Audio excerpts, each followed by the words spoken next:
կրիստալային համով ջուր պատմական աղբյուրից։ Ողջույն հարգելի հայրենակիցներ,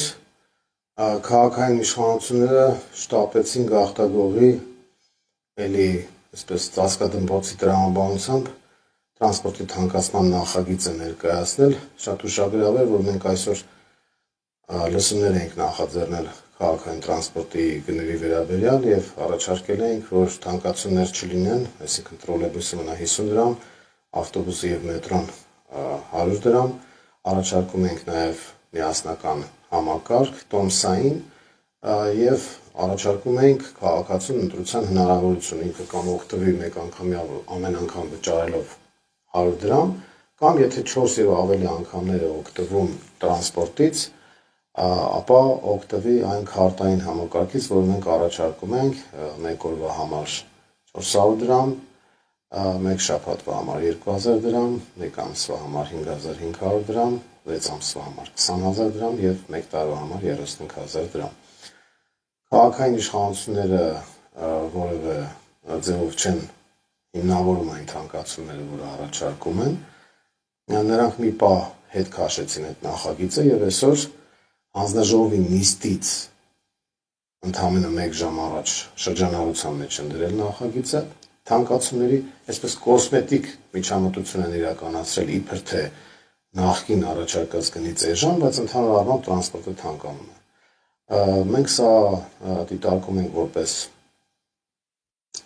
թալանչիական քաղաքացիություն, քաղաքացուն խաբելու քաղաքականություն։ Մենք մեր նախագիծը ունենք, Մայր Հայաստանը իր նախագիծը ներկայացրել է, եւ այդ նախագիծը իրենք չեն դնում շրջանառության մեջ դեռ, բայց իրենց թանկացումներով նախագիծն են դնում։ Նախ լրագրողները, ովքեր որ տեղյակ չեն, ես կառաջարկեմ, որ հիմա գնան քաղաքապետարան եւ պահանջեն, որպեսզի հանձնաժողովի նիստը հրապարակային լինի, այսինքն լուսաբանվի, հանրությունը տեղեկանա, թե ինչի ինչոց է։ Եվ երկրորդը մենք ուշադիր լինենք, տեսնենք ինչ են անելու, հանձնաժողովում հնարավոր է որ կարողանան անցկացնել եւ բերեն մարտի 12-ի ավականու նիստի օրակարգ, բայց ամեն դեպքում մենք բոլորս պետք է պատրաստ լինենք, որպեսզի դուրս գանք պայքարի, թույլ չտանք այդ թանկացումները, որովհետեւ տրանսպորտային համակարգի բարեփոխումը դա թանկացնելը չէ։ Իրենք ինչ եկել են իշխանության, թանկացնում են տեղական турքերը, վճարները, ավտոկայանատեղիները եւ այլն, փոխարենը ոչինչ չեն առաջարկում, ընդհանրապես գումարներ են վերցնում քաղաքացիներից, հիմա նույնն են ուզում անեն տրանսպորտի հետ կապված, ուզում են աշկները մտցնեն մարդկանց, թե իբր ավտոբուսներ են բերել, հետեւաբար պետք է թանկացնեն ու այնպես են անում, որ մարդիկ են, այսպես ասած, ջարդուխուր տեղած գազերները ցանկանան վերադառնալ, որպեսզի իրենք 100 դրամ վճարեն։ Այս սոցիալական պայմաններում տրանսպորտիկին թանկացնելը մենք համարում ենք կոպիտ ասած կամ այսպես մեղմ ասած սխալ քաղաքականություն։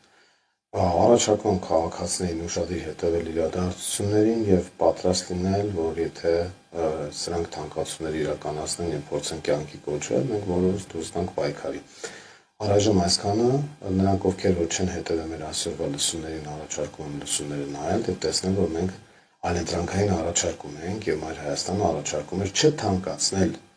տրանսպորտը, այլ ընդհակառակը նույնիսկ ինչ որտեղ նաև էժանացնել եւ այդ հնարավորությունները կային, գումարած մենք թոշակառուներին ենք առաջարկում անվճար տրամադրել հնարավորություն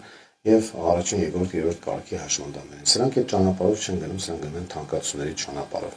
Սա է քաղաքացիական պայմանագիր կոչված կառույցի հակաքաղաքացիական քայլի էություն։